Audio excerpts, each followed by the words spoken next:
acheter une maison, rester en loyer. Eh boy, tu veux mettre la merde, là, toi, Véronique, à soir, là. Ça, c'est. Mais je suis content que tu l'aies demandé parce que c'était justement un point que je voulais mettre au clair, justement, parce que j'ai eu beaucoup de commentaires là-dessus, puis j'en ai tout le temps. Chaque fois que je pose sur ce sujet-là, ça commente tout le temps parce qu'encore une fois, les gens n'ont pas tout le contexte. C'est du 30, 40 secondes, 50 secondes, puis tu sais, c'est la première fois qu'ils me voient. Puis là, c'est qui lui? Voyons, pour qui il se prend? Nanana, c'est comme je comprends. Là, je me verrais des fois ces réseaux, je fais comme, voyons, c'est qui lui? Je comprends. Fait que c'est comme. euh, fait que j'en ai déjà parlé souvent, mais en gros, là, tu sais, tout ce que je veux dire, c'est que ce n'est pas automatique. C'est juste ça. Okay? C'est que dans le fond, il y a beaucoup de gens qui pensent une maison, c'est automatiquement le meilleur choix. Il n'y a rien de mieux que ça. Puis c'est comme. Les gens sont barrés, tu comprends? Il n'y a aucune autre option qui existe. Moi, tout ce que je dis, là, c'est juste, je ne dis pas de ne jamais acheter une maison. Je ne dis pas de ne jamais devenir propriétaire, puis d'être locataire toute sa vie, puis de vivre d'un 3,5 tout le temps. Je n'ai jamais dit ça, puis je ne dirai jamais ça. Tout ce que je dis, c'est que quand tu achètes une maison, il faut que tu l'achètes pour des bonnes raisons, et ce n'est pas des raisons financières. Parce qu'une maison, ce n'est pas juste un choix financier. Une maison, si tu es conscient, de combien qu'elle te coûte réellement, parce qu'une maison, ce n'est pas juste une hypothèque. C'est ça que l'erreur que les gens font, c'est qu'ils ne calculent pas tout combien que ça coûte. Fait que si ta maison, tout inclut les frais, tu dis ça me coûte, exemple, 3 500 par mois, tous les frais inclus, je le sais que ça me coûte ça, puis je le sais que ça pourrait peut-être me coûter moins cher dans un logement ou dans quelque chose que je serai en location, mais je veux la qualité de vie d'une maison. Puis je veux ce que ça m'apporte, je veux l'espace, je veux tous les bienfaits qu'une maison apporte. Achète-la ta maison, il n'y en a pas de problème.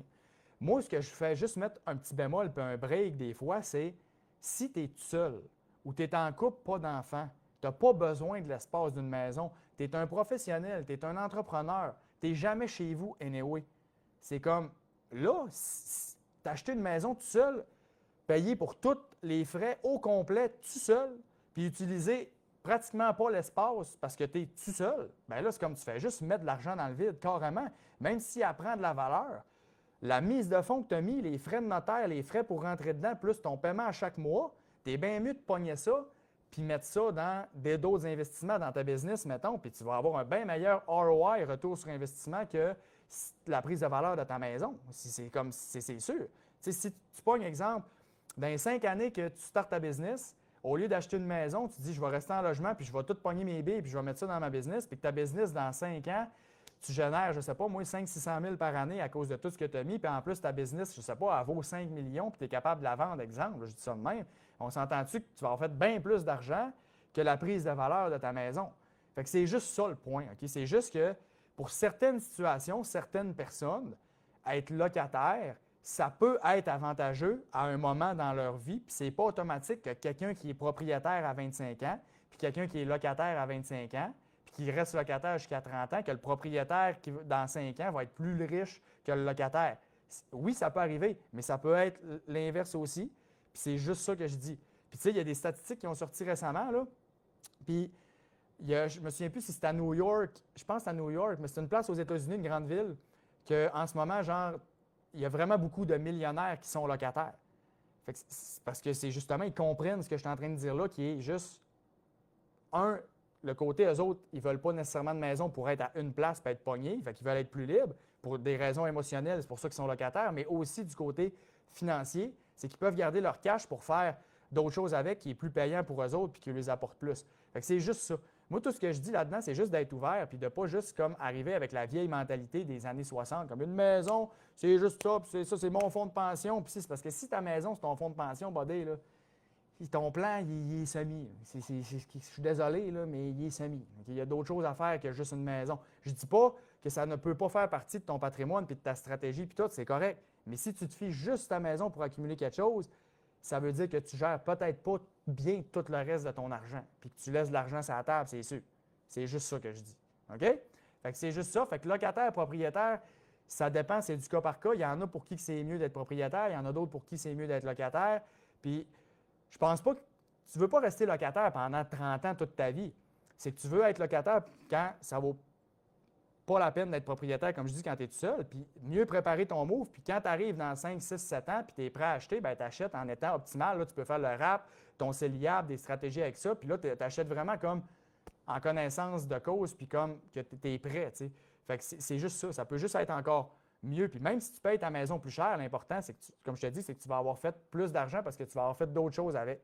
C'est sûr que quelqu'un que lui, sa seule manière d'accumuler de l'argent parce qu'il n'y a aucune discipline, puis il n'a pas une bonne tête, ses épaules, pas en tout, c'est de s'acheter une maison puis dire ben, c'est de l'épargne forcée. Ben, c'est correct, achète ta maison, c'est vrai que tu vas avoir plus que si tu restes en logement et que tu flambes tout ton cash. Je suis bien d'accord avec ça.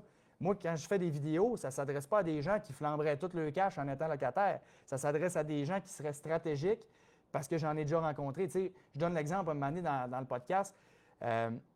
C'est un urgentologue que j'ai rencontré. Il gagne 700 000 par année et il est locataire en ce moment. Il loue une maison. Ça coûte genre 3 000 par mois, une grande maison, tout, mais pour exactement les raisons que je viens de dire tantôt. Il ne sera pas locataire toute sa vie. Là. Dans 2-3 ans, il va en acheter une maison. Mais il va l'acheter quand il va être prêt, puis qu'il va avoir le goût de gérer ça. Puis là, il est comme juste focus dans le business, puis tout. C'est comme, parfait. Il n'a pas besoin de maison, puis il est bien mieux de juste pas avoir de tracas, puis payer 3 000 par mois, avoir la maison, puis ses enfants, puis toute sa femme. Ils ont la qualité de vie d'une maison, puis c'est bien correct. Puis éventuellement, ils vont en acheter une à leur goût quand tu vas être rendu là. Mais comme, il ne perd pas d'argent, lui, à faire ça, parce qu'il investit dans sa business, puis il prend le cash qu'il aurait mis dans sa maison pour faire d'autres argent, puis il investit dans d'autres projets, puis d'autres choses qui est plus payant que ça. Puis en même temps, la maison où il est en location, il est super bien. Fait qu'il ne sent pas le besoin de changer. Fait que c'est sûr que quand tu es d'un 3,5 puis que là, genre, ça fait 2-3 fois que tu déménages, tu es peut-être écœuré, tu as le goût d'être stable, je comprends. Mais lui, c'est pas ça. Fait que c'est tout le temps du cas par cas. Fait que c'est juste ça que je voulais dire sur la maison. Il y a juste un calcul qui est à faire, puis chaque situation est différente.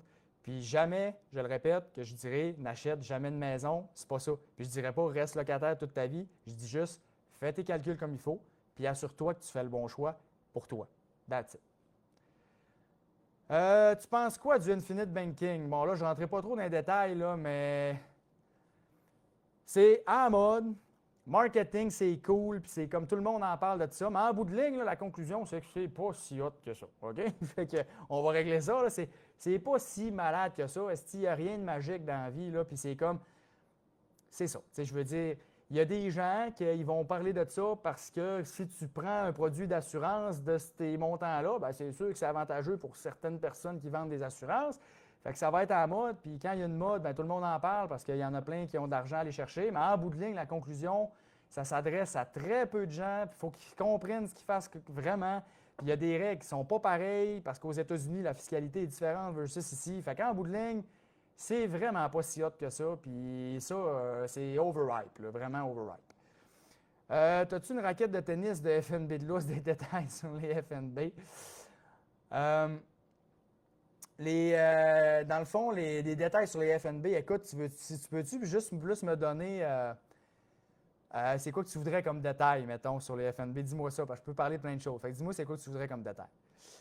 FNB, VFV ou XUS, écoute, c'est ton choix, là, les deux sont bons. Je veux dire, l'important, c'est que tu aies un fonds US, si tu en veux un, puis que tu le gardes, puis that's it. Là. Fait que, rendu là, je ne fais pas de recommandation de placement parce que c'est personnel à chacun, puis on ne peut pas savoir qu'est-ce qui va être le mieux à long terme. Fait que fais ton choix, mais les deux fonds que tu me dis là, ça a bien du bon sens.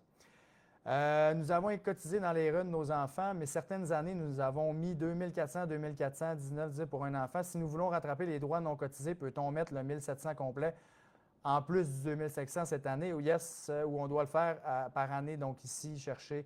Non, oui, exact, tu peux le faire one shot. Fait que si, mettons, ce que tu as de retard, que tu n'as pas mis, c'est 1700, tu peux le mettre one shot, c'est réglé. Sinon, ça serait vraiment compliqué, ça ne serait pas le fun. Fait que oui, tu peux le mettre one shot, pas de problème. Oui, les FNB, c'est merveilleux. Oui, mais FNB indiciels, parce que des FNB, il y en a de toutes sortes, puis il y en a vraiment des pas bons. Là, puis il y en a même qui sont gérés activement, puis qui ne sont pas si hot que ça. Fait que les FNB indiciels, c'est vraiment hot, mais c'est pas n'importe quel FNB qui est malade. Bravo pour ta volonté de rendre disponible une éducation financière à tous. La formation sur Altic est super. Bien, merci, Caroline. Merci, Christopher. C'est apprécié. C'est vraiment ça l'objectif que j'ai voulu faire avec Altic, c'est de donner accès au plus grand nombre de gens possible à avoir une éducation financière de qualité parce que c'est une lacune dans notre société, malheureusement, depuis longtemps. Puis c'est une lacune que j'observais les 10 ans que j'ai été en cabinet, puis depuis maintenant les 2 ans que j'ai lancé Altic, je le vois aussi. Fait que je suis vraiment content que tu aimes ça. Puis le feedback est vraiment excellent. Je reçois des messages toutes les semaines, puis du feedback super positif. Fait que je suis bien content. Puis la formation, ben, en plus, c'est un modèle paye ce que tu veux. Fait que je veux dire, je voulais vraiment qu'il n'y ait aucune excuse pour les gens pour dire je peux avoir une bonne base financière. Je veux dire, je fais du contenu sur les réseaux, j'ai ma chaîne YouTube, j'ai les formations, paye ce que tu veux. Fait que je veux dire, n'importe qui peut avoir accès à ça. Puis là, j'en sors justement, une formation d'ici quelques semaines qui est vraiment la formation que j'ai mis tout mon cœur, toute mon énergie là-dedans. Puis vraiment, là, c'est 15 heures de temps, puis ça touche à tout. REER, CELI, FNB, investissement autonome, les assurances, tout ce que tu vas avoir dans ta vie financière, c'est là-dedans. Puis elle s'en vient dans les prochaines semaines. Puis je pense qu'il y a vraiment beaucoup de monde qui vont triper, puis que ça va pouvoir vraiment aider beaucoup de gens. C'est vraiment 12 ans de toute mon expérience que j'ai mis genre une formation dans tout ce que j'ai vu avec les clients, qu'est-ce qui est le plus important de savoir, le plus important de connaître pour gérer tes finances, vraiment comme que ça soit ça à coche. Puis en plus, je l'ai mis à un prix vraiment comme personne ne va pouvoir chialer contre ça, c'est juste, c'est malade. Puis en plus, une garantie de satisfaction de 30 jours, fait que tu peux même te faire rembourser. Tu ne l'aimes pas, mais ça n'arrivera pas, je te le dis, vraiment ça à coche. Fait que merci pour ton commentaire, puis ce n'est que le début, il va y avoir plein d'autres bons contenus qui s'en viennent. Allô, peux-tu parler du fait que ce serait peut-être illégal de faire du day trading dans un CELI, par exemple, sur Wealthsimple? C'est pas clair. J'ai vu une vidéo qui disait que c'est. Ouais, c'est un bon point. Ben, en fait, c'est pas que c'est illégal. Tu n'iras pas en prison pour ça. OK?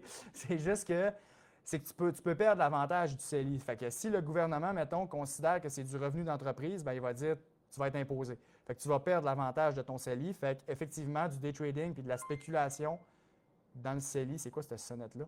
Puis de la spéculation dans le CELI, c'est non. OK? Fait que vraiment, tu ne veux pas spéculer dans le CELI et faire du day trading parce que, tu ne veux pas perdre l'avantage du CELI à cause que tu te fais imposer parce que c'est du revenu d'entreprise puis tout parce que tu as fait du day trading. Puis la deuxième chose, c'est que mettons que tu fais du day trading, mais que ça ne va pas bien, ce qui souvent à long terme va être le cas, maintenant si tu vas avoir une grosse drop. Puis là, si tu avais 100 000, ça a droppé, mettons, à 10 000 parce que tu as fait des mauvaises transactions, puis ça a mal été, bien là, tu viens de perdre cet argent-là que tu ne pourras plus retirer du CELI, puis le retrait de ton CELI, tu peux le remettre l'année suivante. Quand ce que tu as sorti de ton CELI, tu peux le recotiser.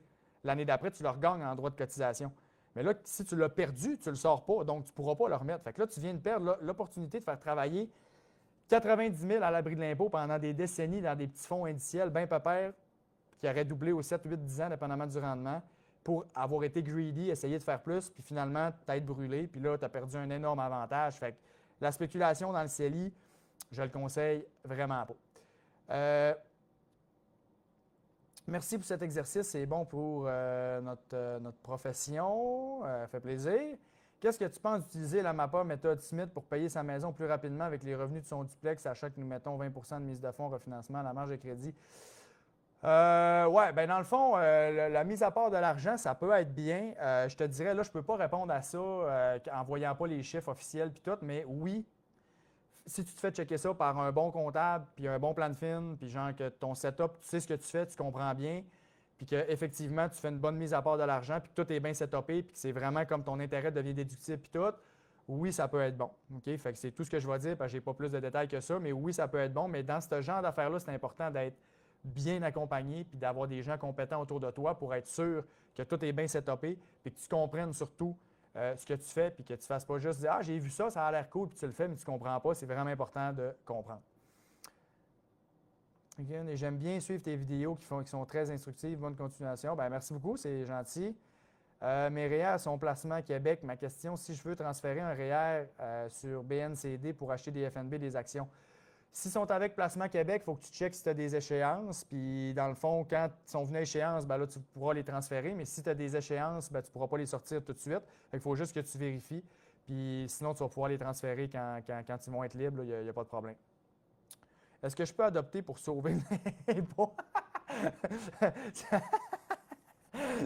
Oui, ça, c'est une très bonne stratégie. J'en parle justement dans ma formation. C'est ça, c'est un volet juste là-dessus, l'adoption pour faire plus d'argent. très bien tes interventions. Ben, merci, j'apprécie, je suis content que tu aimes ça. Est-ce que tu as 2, 3 conseils à donner à un couple de conjoints? Le condo de monsieur est quasi payé et a pris beaucoup de valeur. Madame a un salaire plus élevé avec un bon fonds de pension, mais aucun bien immobilier.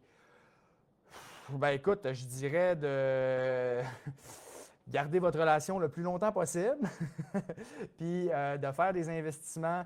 Tu sais, dans le fond, tu peux, même si tu n'as aucun bien immobilier, ça dépend si tu n'es pas obligé d'en avoir. Si tu en veux, ben, tu pourrais investir avec ton conjoint puis regarder ça. Ça peut être une option. Tu sais, dans le fond, ce qui est important, c'est-tu plus payant d'avoir des immeubles? Si ton conjoint il en a plein puis il est déjà bon là-dedans, puis tout, peut-être qu'il y a un edge là-dedans puis qu'il peut trouver des deals puis tout. Fait que tu peux investir avec lui là-dedans. Si c'est un projet quand même que vous aimez, parfait. Sinon, si toi, l'immobilier, ça te pue au nez, ça te répugne, puis tu veux vraiment pas en avoir, ben fais juste faire des placements pas compliqués, des FNB, des choses comme ça, puis laisse ton argent travailler, puis casse-toi pas la tête. Mais l'important en couple, c'est vraiment d'avoir les mêmes objectifs, d'avoir de la bonne communication, puis être sûr que vous vous enlignez à la même place, puis que justement que tout est clair. Pour pas qu'il y ait, s'il arrive de quoi, quelqu'un qui sente que j'aurais pas dû faire ça, ou que là, c'est toi qui m'as convaincu d'investir en immobilier, mais je voulais pas. Non, non, assure-toi que tout a été dit, puis que tu fais vraiment des choses pour toi, puis que tu comprends, puis que ça te tente. Puis même chose pour lui aussi si vous investissez ensemble. Oui, merci. Je constate qu'il manquait des bouts dans ma question, mais tu as bien répondu quand même. Bon, super. Une maison payée coûte environ 2 000 par mois. Bien là, ça dépend de la maison, là, mais effectivement, je veux dire, même quand tu es payé, tu as les taxes, tu as l'entretien, tu as les assurances, tu as l'hydro, tu as les imprévus. Tu as les rénaux, tu sais, qu'à un moment donné, tu vas changer des affaires. Fait que, tu sais, une maison, quand elle est finie de payer, elle n'est pas finie de payer. Je veux dire, ça continue d'avoir quand même des bons coûts, surtout si c'est des bonnes maisons qui sont quand même chères, là. Fait que c'est ça. Des astuces pour l'achat d'une maison ou condo quand on est monoparental, revenu 70 000. Écoute, ça dépend de ta situation, tu sais. Je veux dire, en bout de ligne, des astuces pour un achat de maison ou de condo, tu sais, c'est comme l'objectif, c'est de toujours trouver quelque chose que tu peux acheter, qui est selon tes moyens, puis qui va faire la job. Puis, tu sais, je te dirais, le meilleur conseil, c'est de ne pas acheter pour acheter. Parce que des fois, moi, je l'ai vu, il y a des gens qui ils pensent vraiment que s'ils sont locataires, ils sont désavantagés. Fait que là, ils disent, je vais acheter le plus vite que je peux. Puis là, ils achètent comme quasiment n'importe quoi juste pour dire qu'ils achètent parce qu'ils pensent que ça va prendre la valeur puis tout. Mais si tu achètes mal puis que ça coûte trop cher puis tu n'as pas fait tes calculs puis là, tu es à côté là avec tes enfants en plus puis que là, finalement, c'est un boulet financier, ton condo ou ta maison, tu ne seras pas plus avancé. T'sais. Fait que c'est comme, faut que tu te poses les bonnes questions puis être sûr que tu t'en vas pas te mettre dans un gouffre financier parce que des fois, un condo, il faut que tu checkes plusieurs affaires. Il faut que tu dois être sûr que tu es dans un condo que le syndicat de copropriété fait bien sa job, puis que les états financiers sont corrects, puis que le compte, le roulant, tout est beau, parce qu'il y a des condos, il y a eu des histoires d'horreur, là, qu'à un moment donné, c'était mal géré, puis que là, il faut que tu débourses des dizaines de milliers de dollars parce qu'il arrive de quoi, puis là, tu es pogné que tu ne l'as pas le 10 000 parce que tu l'as tout mis dans ta mise de fonds, puis là, il arrive un imprévu, tout le monde, il faut qu'il se cotise, mais tu sais, il y a plusieurs affaires à checker, fait que je te dirais, fais-toi bien accompagner, puis assure-toi de regarder toutes les options, puis de prendre une option qui n'est pas trop émotive, parce que des fois, quand on est trop émotif, c'est là qu'on peut acheter mal. Parce que là, des fois, on achète par peur de manquer quelque chose ou par peur qu'il n'y en ait plus. Puis là, ben, on se presse, puis là, on ne fait pas faire d'inspection, puis là, il peut arriver bien des problèmes après. Ça, j'ai déjà vu des gens là, que ça a été ça, puis qu'il est arrivé tout de suite des bobos après, pas d'inspection, puis là, ben, ils ont été dans la merde après. Là. Fait que faut pas que tu achètes pour acheter. C'est le meilleur conseil que je peux te donner, surtout si tu as une famille qui dépend de toi. Ce move-là, il est vraiment important. Fait qu'assure-toi que tu fais un bon move, fait qu'assure-toi de t'entourer des bonnes personnes. Le CELIAP, si on n'achète pas de maison au bout du 40 000, qu'est-ce qui arrive? Tu peux le transférer dans tes REER. Tu as 15 ans pour acheter une maison. Si tu n'achètes pas de maison dans 15 ans et que ça vaut, mettons, 70 000 parce que ça s'est fructifié ou 80 000, peu importe, ben, tu peux le transférer dans tes REER sans impact fiscal puis sans. C'est comme si tu avais créé des nouveaux droits REER, dans le fond. Fait que c'est vraiment, c'est malade, là. Tu perds rien, dans le fond. Fait que quand tu vas le sortir, là, ça va être imposé parce que ça va être rendu en REER, mais bref, tu vas quand même avoir sauvé de l'impôt au début. Fait que ça va faire comme si tu avais créé des droits de cotisation de plus, de REER. Ce n'est pas permis si tu fais vérifier ton CELI perd son statut libre d'impôt et le revenu devient du revenu d'entreprise, mais Revenu Canada n'a pas défini clairement quand ça devient du day trading. Exactement. Tu peux, il n'y a pas un comme 100 transactions, tu es rendu en day trading. Il n'y a pas de barème. Fait que c'est pour ça que c'est comme touché parce qu'il n'y a aucun barème. Fait que c'est comme, si tu te fais checker et que les autres considèrent que c'est trop, ben, ils peuvent te l'enlever. Fait que c'est pour ça que je te dis, prends pas de risque avec ça.